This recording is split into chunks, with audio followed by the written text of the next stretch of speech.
Welcome to Distilled, the Bourbon Podcast, where we drink bourbon, or in this case, rye, and talk about it. I'm Brent. I'm here with my co-hosts, Brian, Chuck, and Aaron. Fellas, welcome back to the Turret. Man, it's always good to be here. It smells good in here today. It smells like a rick house. Brian, did you get a new cologne? No. Actually, Brent spoiled us today. I think he might have to do this every time now. Absolutely. Yeah, absolutely. Well, we'll see what happens. From here, fellas, we're going to take a little trip over to Louisville to a distillery that we know well. We've talked about before on this show. It's Kentucky Peerless, old number 50, and it's got a pretty strong link to Henderson. Oh, absolutely. It started out in the 1880s as the Worsham distillery, but a fellow named Henry Craver bought it in the 1890s, and one of its most famous brands was called Kentucky Peerless. So it was the Worsham distillery, but they had a brand called Peerless. I found it in old newspapers from across the country. It was advertised nationally, advertised locally, but all across the country. So it was obviously a favored brand. And when Henry Craver bought the distillery, the deed included that the trademark of Kentucky Peerless would come to it. Eventually, he changed the name of the distillery to Kentucky Peerless. Had to be shut down during World War I. Then you had Prohibition. The distillery equipment gets sold. But 80, 90 years later, his great-grandson, Corky Taylor, reopens a Kentucky Peerless distillery. He manages to get federal approval for DSP, Distilled Spirit Plant 50, which he's very proud of. And as we've said in previous podcasts, he came on the scene with a 2-year-old rye in about 2017, and the world just went nuts for it. And been winning awards, and, yes, and it's just going strong. I probably have more bottles of Peerless than any one label that I have in the bar, and that's saying something. But today, for today's episode, we're going to try 4 different offerings. We're going to start with the small batch rye, which you've heard me say before. It's my absolute favorite rye. It's fantastic. It's kind of the gold standard for me right now. It's what I compare all other ryes to. And in addition to the small batch, we have 2 single barrel ryes from Peerless. One is called Honey Roasted Cherry, which I can't wait to taste. That Sounds amazing. It sounds good, doesn't it? It does. And then the second one is called Hearth, which sounds like this is the perfect time of year for that evergreen note that it's supposed to have. And then, in a recent episode, we tried the Double Oaked Rye for the first time, and we'll talk about that a little bit more, but we'll see how the small batch and the Double Oaked Rye stack up to each other, along with these 2 single barrels. so these names that the single barrels bear I'm assuming these are basically tasting notes, that the name of the bottle is coming from the tasting notes from this single barrel. That's correct. Right. Okay. That's right. All right. So should we try the first one? Well, I'm down. I don't see any way to Little stop small batch. Is there anyone here who has not had this, the regular Peerless Rye? No, I've not had it today. Not today. It's been a while for me. So. And the fact that you said you measure all your other ryes up to this one, I'm sorry for all those other ryes. Golly. Such a sweet note on the nose. Great nose. Great first taste. Sometimes that first taste will knock you out and you have to go back for a second, but it's good from the first note, man. It's still got plenty of that pepper that rye lovers are going to love, but there's an underlying sweetness. I think it's probably because of the high corn content in the mash bill. So speaking of mash bill, Chuck, tell us a little bit about sweet mash. Wow. So it's not so much the recipe, but it's the process, the historic way of distilling bourbon whiskey is to take some of the setback from a previous distilling batch and add that to the new mash that you're making. Supposedly helps with some consistency, and I think it has some chemical benefits. I'm not a great student of the sweet mash, of the sour mash, but it's been around for nearly 200 years. A lot of people credit Dr. Jim Crow with perfecting it. But there are a few distilleries, and Peerless is one of them, that they start brand new every time. It's called a sweet mash. It's not like like sourdough bread, where you keep some of Right. the old dough. You're starting from scratch all over again, and the owner of Peerless, Corky Taylor, he swears by it.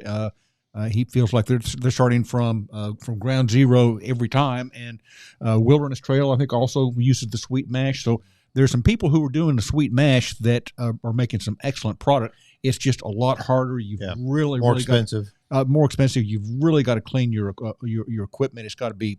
Yeah. It's harder to get the consistency from one batch to the other. So that's why all the big guys do the sour mash process. Sure. But they're very proud of their process. It's highly technical in terms of the electronics involved and the monitoring. Yep. And of course, there's always the human being in the background tasting it to make sure it's right. But there's no cold filtering, all that kind of stuff that can, I don't want to say cheat, but make the process a little different. And right? that's something you'll find out about Peerless on their small batch. It's never the same proof. I've seen them range anywhere from 108 to 111, 112. I think this one's 111 proof. Yeah, a little over 111, and it's perfect for me. Absolutely. Right in my wheelhouse. And I think it's because, they go in at barrel proof, and they have a tagline on their website that says, add all the water you want, because we're not going to. We're not going to. And the other thing about Peerless is they actually go into the barrel at lower proof, as opposed most distilleries want to get the most bang for their buck, so they'll go in at 125 or 120 per se. But Peerless isn't that way. No. Brian, is this too sweet for you? No, actually, I really enjoy it. It's one of my favorite go-to ryes. You can find it anywhere in Henderson just because, it's a local product. So, yeah. Well, it's has a huge following throughout the U.S. It's just, if you like Peerless, you like Peerless. It's one of those very brand loyal things. And I like Peerless. It's not inexpensive. Correct. I'd say this is probably $75 bottle. Their bourbon is, the rye is more. The rye's around $99.99. Yeah. Oh, that's right. About $100. When it first came out, it was $125. It was. And then they dropped it below 100, and the bourbon's in the 75 range. So $100. Yeah. One of the things I love about Corky, and there's a lot, he said I was at the distillery and I was going to buy some bottles. And he says, don't buy those here. Go to your local liquor store and buy them there. Yep. You'll get them cheaper and you'll help small business. And I thought, man, that's pretty cool. That's pretty cool. And Brian said, thank you. And Brian said, I still haven't paid him the $20. I said I was going to give him for saying that. Well, is there anybody that doesn't like this? It's just good. I don't want to stop drinking it, but I guess we should move on at some point. Let's go to what I'm very excited about. The first of the single barrels.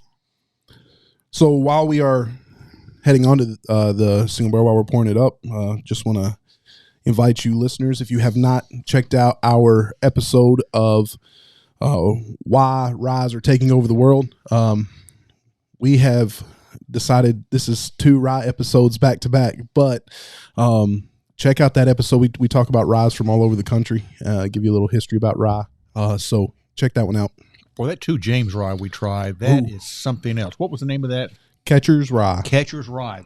That was a real surprise. A Michigan rye. Absolutely. And 100% rye. It was definitely a winner on that episode. Stuff. But I don't want to spoil the episode. Go watch it. So here's one thing, fellas. We have 4 ryes from the same distillery. I'm assuming the same mash bill, same processes. One's a small batch where it's blended from several barrels. 2 are single barrels where there is no blending whatsoever. And then you have the double oaked finish. Are we going to be able to see a significant difference between these 4 bottles? I think I'm going to be really challenged. You think it's going to be subtle? I think it's going to be very subtle. I'm interested because I know Peerless, when they name their bottles, they do it for a specific reason. They've had cherry cola. They've had all kinds of different names. They had a tiki one time, and I was like, bourbon tiki, what like? And absolutely, you got pineapple and fruit on the finish. So, Chuck, I think you might be mistaken. I think you might be able to pick it out. I'm really excited to see what these 2 single barrels, how they line up next to each other. Yeah, I think those are going to be vastly different than the the traditional rye and then the double oak rye. Probably be a lot of difference between those two single barrels if I had to guess as well. So Brian, give us a quick little tidbit on the difference between these two single barrels and something that somebody might pick up at Beverage Right. Barn So or these something. two single barrels are typically sold exclusively at the distillery. There's tasting notes on there that Caleb Kilburn, the master distiller, he tastes through it and gives his tasting profile notes of that particular barrel. And each one that I've tasted from him they're good, but they're all very different in my opinion. Whereas a regular single barrel that we did for like the Men's Bourbon Society, we actually went to the distillery and several members of the society picked it themselves. So that's the difference between the master distiller pick and then a store pick. Okay, so this is what kind of cherry again? It's honey roasted cherry. Well, I tell you that's I expected based on the name. Yeah. That I was going to smell fruit. I was going to smell cherry. What I smell is oak. Really? I do too. I don't get a lot on the nose, to be honest with you. No, I don't get But much on but those. it's oak. That's what you get Yeah. for sure. Have you tasted it yet? Haven't yet. In fact, I don't ever recall having nosed an oakier whiskey in my life. It's pretty oaky. And But it says on the bottle, it says boozy cherries. So Oh, I haven't got That- that yet. well, okay. My friend, that's some pretty good That is not rye right there. That is not an overwoody whiskey at all. It sure is on the nose, but man, on the palate. Man, you're right. That is, I do pick up the cherries. Yeah. I do on pick the up, back end. Like a bourbon aged cherry. A friend of mine brought me some cherry cordial homemade that he had soaked. Basically, it's just cherries soaked in a bunch of bourbon. But And, don't lose the honey, because I get the no. honey too. It's honey roasted cherry. It is, man, that's so good. One thing we didn't discuss is Peerless. They have a small rick house at their facility in downtown Louisville, but they also age an offsite premise. So that could be where some variation Oh. of the taste. That is a profile. very good point. It really And is. I don't think they annotate that on the bottle like, let's say, Buffalo Trace does. Right. So how old are these? Do we know? Well, they're all Kentucky straight whiskeys, which means that they have to be at least 2 years old. Right. If they're less than 4 years old, there has to be an age statement that would say it's 2 years old, it's 3 years old. These they're straight ryes. There's no age statement, so they have to be at least 4 years old. Okay. Yeah, I mean, they taste like they're at least 4 years old, Yeah. and they have nice color on them. Great color. I would say the two single barrels are a little darker than the small batch, which would make sense. Small batch may not be 4 years. I don't know. So I like this. Yeah. I think there's going to be a lot of rye people, and I wouldn't be surprised if you're not one of them who won't like this because of that fruity flavor. It's so our Bourbon Society had a barrel pick of Angel's Envy, and I brought it in here, and it's finished in a port barrel, and this is so dark and it's so porty. I'm glad the word has gone out to society members. They actually quoted me saying this is more like a cocktail than it is Right. a whiskey, and it's very much like a Manhattan. I think there are going to be some people who love rye who are just going to find this to be, I mean, maybe they don't like a cocktail, but I'm just not sure that some purists will like it. I love it. No, I really like it. I was going to say I consider myself a rye fanatic, Okay. and this one ranks. Would you right buy up this there. one? Absolutely, in a heartbeat. In a heartbeat. I did look on the website today. It's not there anymore. I was gonna. The only single barrel that's out on the website right now is the Lemon Cruller, which sounds amazing, Does. and I want one. So that'll probably happen pretty soon. And what's so cool about their names is, this is honey roasted cherries, but nobody added cherry to it. It No. all comes from the wood, Yeah. and And the yeast. the yeast strain and, Yeah. and the weather and I'm really It's- surprised Brian likes this. I thought he would like it, but not love it. It's not overwhelming for me. It's not overly sweet. The Angel's Envy, in my opinion, was a little sweet, more like a Manhattan, like I you agree. said. But yeah, I actually enjoy this. Good. All right. Oh, by the way, there's a difference between the regular rye and the single barrel honey cherry. So I stand corrected. There's But you know, We're not it's done not yet. knock your socks off yet. You know, it's definitely has that fruitier, sweeter flavor, but you can tell they're related. And imagine like the people who get to blend the small batch are blending barrels like this and the evergreen or hearth, or they're blending them all together. So their profile has to be just crazy good to be able to pick out the different notes. And Yeah, this that's one's not going to me. be well. that is something else. Yeah, that's good. No, that's not. Yeah, good. that's me. Well, while we're talking about good and bad and profiles, let me just remind you that if you like this show, please give us a thumbs up. Hit that subscribe button. It helps us out quite a bit on YouTube or on the audio podcast, wherever you are. You can find it on all the main formats. And please, as we've asked, send us some comments on Facebook Messenger. You can post right there on our Facebook post, and let us know if you agree with us, if you think we're idiots. I'm thinking we're probably going to get a lot of those comments. The answer is yeah, we are.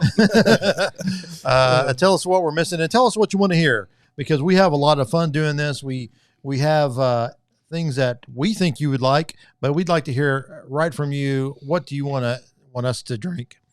Let me try that again. What would you like us to drink? If I go through Pewit again, we're all in trouble. Once again, I find this to be a very woody nose on this. So this is the evergreen, right? Yeah. The hearth is the So name of just by names, I am thinking the first one's going to be sweeter. it. Yeah. The second one is probably going to be more Savory, savory, Yeah. more greenish. yes, green. That's the word I was looking for. It Because smells of the green to evergreen. me. Does it smell green? It does. I get wood, but it's like green wood. Oh, Christmas tree lot. Yeah, exactly. Evergreen and toasted oak. I pick up the toast. I don't on like the the nose. nose of it, but Tastes different. I'm telling you, Yeah. it is not the same as the honey roasted cherries. Okay. And I'm raising up the white flag. These are distinctly different. This is more peppery to me. Do you get that? yeah, definitely Not as sweet. not near as sweet. It's good. Drier. A lot more dry. I get that. Yeah. Maybe it's Dry just the back of your tongue. Sometimes someone will say something to me and it will influence what I'm tasting. I think I just influence myself. This tastes to me like whiskey from a Christmas tree lot. Yeah, it does. And I mean that You're right. in a good sense of the word. It's Yeah. like a glass that has been open for a long time in a Christmas tree lot and is picking up. I love live Yeah. Christmas trees. We have one Yeah. ready to get set up right now. Okay, Clark. I mean this in a very good sense of the term. I just think they do a really good job naming. I don't know do. who gets that option or who gets to do that, but I'm sure Caleb. I mean, they nailed it.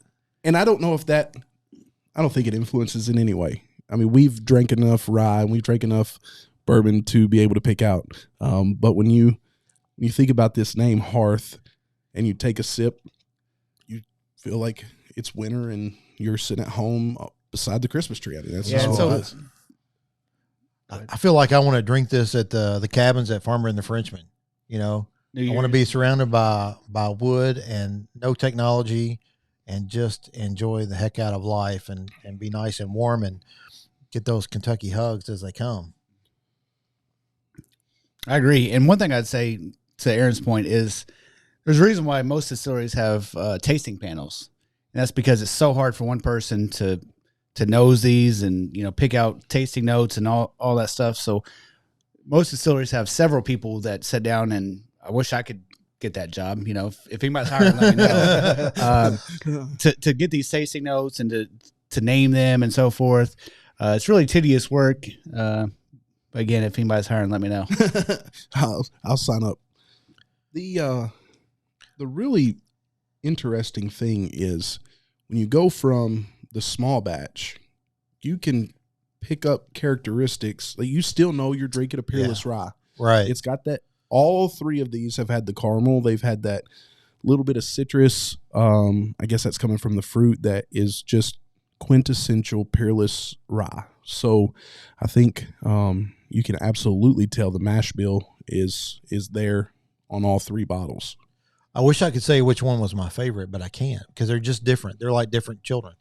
It's like, I like all of these so far. Have we mentioned these are all about 110, 111 proof? Yeah, this one's 111. Those two are at 110, right? And I think that's about the proof that they barrel their product in. They don't want to water down or proof down after the fact. So it goes in at about 110, 112 proof, and it comes out at about that. So I'm going to do an experiment. I want to see what happens. You can put a little in there. Proof it down a little bit. Just a little. Now, Corky says you're allowed, but they're not going to do it. By the way, it's also a beautiful bottle. It really stands out on a shelf at a liquor store or on your home bar. They've been so deliberate about everything they've done, from sweet mash to highly computerized process to these custom barrels.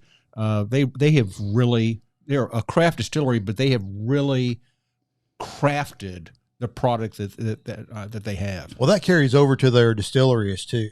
If you go to Louisville, to any of the distillers there, or if you want to go down Distillers Row, don't miss Peerless, man. Absolutely. You got to go another block down the road and hang a right, but it is a beautiful gift shop. It's a great tour. They have some cool tasting rooms, and you're liable to see Corky walking around there, and he's very amiable and loves to talk to folks. So it's an old industrial building, which is cool. It is like 3 minutes off the interstate. Maybe it's 2 minutes off. You can see it right there. Oh, you can look right down on the roof. It's and right you there. will see the most important person, or the most important aspect of Peerless, and that's Rye the cat sitting in the chair. My in-laws live in Louisville, and so I get the opportunity to go to Louisville quite a bit. And every time we go, Peyton asks, "Dad, are you going to go to Peerless again?" Yes, baby, I am. A great thing about Louisville is downtown there are, I haven't counted, 5, 6 distilleries that are no more than 5 or 6 minutes apart. So it's, and all very different. Old Foresters down there. Heaven Hill has an experience. Angel's Envy, Rabbit Hole, Peerless. Did you say Michter's already? I did not say Michter's. Michter's is actually the closest one to Peerless. So that's 6. Yeah. All basically along Main Street or Market Street. And you'll have a Bardstown tasting room, and you have billets and barrels, and you have, there ends up being about 10 by the time you. And there's hidden speakeasies here and there. You can look them up online.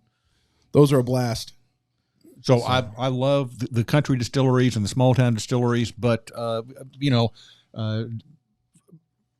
mile for mile, downtown Louisville gives you a lot of whiskey opportunities. Really does. You can spend 2 days on the Bourbon Trail in downtown Louisville. You sure can. And there's terrific hotels. There's the Galt House, which is kind of a, not historic, but it's a locally notable hotel that is a lot nicer than it used to be.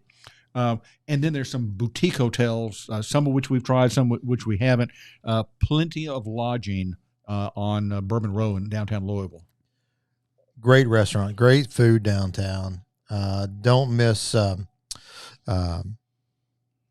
Jeff Ruby's, right? If you want to spend a little extra money and have a really fantastic meal, or if you want to go the opposite end, Mussels and Burgers is fantastic. And Chuck, you mentioned that you brought us, took us to that the first time, and I've probably been half a dozen times since then. It was just, it's just that good. It's casual. Yeah. Nice atmosphere. It's great bourbon menu. For sure. Yeah. So there's also another bottle shop downtown Louisville called Neat. If you haven't been there, it's a must. So they have a bar and they have a bottle shop, and they have some older bourbons. So I like to compare my 1960 Jim Beam to today's Jim Beam. And if you're into that, check out Neat. Yeah, Cool. it's very cool. I've not been there. All right. Now, the last time we did a rye episode a few weeks ago, we tried the Double Oaked Rye for the first time. And so if you're familiar with the bourbons, Peerless Bourbon is good. The small batch is good, but the double oaked bourbon is fan-frickin-tastic. It's really good. It's a new level. It's a new level. So when they came out with the Double Oaked Rye, I thought, oh my gosh, as much as I love the small batch, if you took it to the same level, man, what was that going to taste like? So we tried it, and it was like, this is good. It's really oaky the first time I tried it. And we've learned after several episodes, first time you try something, it's not always going to be the way it is forever. You know, just ask Chuck and Rabbit Hole. You know, it's just one of those, or Wild Turkey, was single barrel. I think it's Rye. Wasn't it? Was it Rye? Yeah, the 101 Rye. Yeah. So I wanted to bring this back and try it up against these 3 other ryes to see what we thought. Now, I love Peerless, so I would never bash them about anything, but I was underwhelmed the first time I tried this. So I wanted to try it again with these 3 to see what we thought. And I'll tell you, it's all oak on the nose.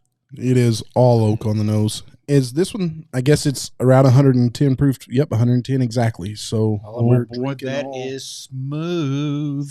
So after you've had the other Ryes, This is way better today than the last time I tried it. What's different? It's a different day. Wow. You checking temperature? Yeah, temperature. Because anytime you chill a bottle, you know, it hides imperfections. Yep. So anytime a salesman comes in to present something to sell me, it's always chill. always chill. Always Really? chill. Yes. Okay. Insider secret, folks. It is, yeah. That's why we do the same thing when we sample bottles. Like even in July? Other than bourbon, of course, because bourbon purists are bourbon purists. It tastes like it's chilled, though. It really does. Compared to last time when I tried this. Yeah. Did you put this in the freezer? I did not. That's why they put it's Fireball in the freezer. You're right. Because it's terrible. 100%. And Jägermeister, I guess. Yeah. So, wow.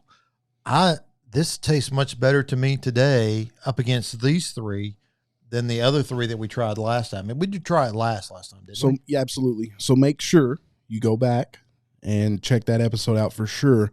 There were a lot of different variables on that episode. We went from 90-ish, 100-ish proof to 115, back to 90, back to 110. So your palate is just all over the place. Yeah. When you put these 4 together, this one, I mean, it's delicious. I'll tell you what, it's like they came from 4 different distilleries all together. They're so distinct. I tried to tell you, Chad. I was just didn't listen. Well, I know your propensity for lying.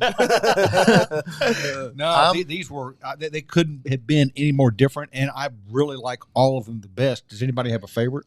That's what I was wondering. Who has? I'm going to have to go with that Hearth. I absolutely loved the Hearth. It was, and maybe that's the rye purist or whatever in me. It's the romantic in you. The dryness at the end. When I drink a rye, I want to be able to, or I want to go for a water. Like I just love the spice, the dryness, maybe it's because it's Christmas Spirit Week at school. I don't know, but yeah, that's what's the romantic in you. Yeah, that's it. Well, for me, I'm so happy that I like the Double Oaked Rye more this time. That I was before we tried that one, I would have said honey roasted cherry, but I don't know. What about you, Brian? I just asked you as you filled your mouth full of rye. Thank you. Aren't you a bartender? I'm good at that. You know not to ask those questions when your mouth is full. So for me, it really comes down to the 2 single barrels. I enjoy both of them. Yeah, and I just can't make a decision. I like them both. Oh, I can. So I'm going to go with the honey cherry is my favorite because it reminds me of some of the cocktails that I like that aren't excessively sweet, but there's a hint of sweetness. So like a Manhattan or something like that. that honey roasted. Can you imagine a Manhattan with that? Mm. Might be too much sherry. Then I'm going to go with the double oak would be my second favorite. Yeah. And then the hearth. Okay. I'm talking about they're distinctly different, but how much I like one over the other is very small. But that's my. So you're pulling out the protractor like one, I'm a what am I say? A trisecting and a triangle. That's it. Yeah. Trisecting and triangle. So these are all tier ones to me. 100%. There are none that I would say, oh no, this is second tier. These are all fantastic. Here's the tragedy: you'll never see this one again. You'll never see this one again. And it's the beauty at the same time. So the lesson is, if you're going to be in Louisville, go to Peerless and see if you can find one of these. do a tour. Make sure you enjoy it. Yeah. Yeah. And, Or a tasting at least. and learn about our town, because Peerless is very loyal to our hometown of Henderson, Kentucky. But if you see one of these at the gift shop, well, buy it then. Absolutely. Buy it now, thank me later. Remind me, did we talk about the price of the single barrels? Is it around 125. 125? Yeah, I bought both of those online directly from Peerless. They shipped them to me, and it was like 120. If you're at the Peerless gift shop, or I guess if you go to KentuckyPeerless.com and you see that they have one of these single barrels, get it then, because you're never going to see it again. I'm kicking myself that I haven't bought them in the past. Great products, great company, great people. Kentucky Peerless, fantastic. With that being said, please drink responsibly.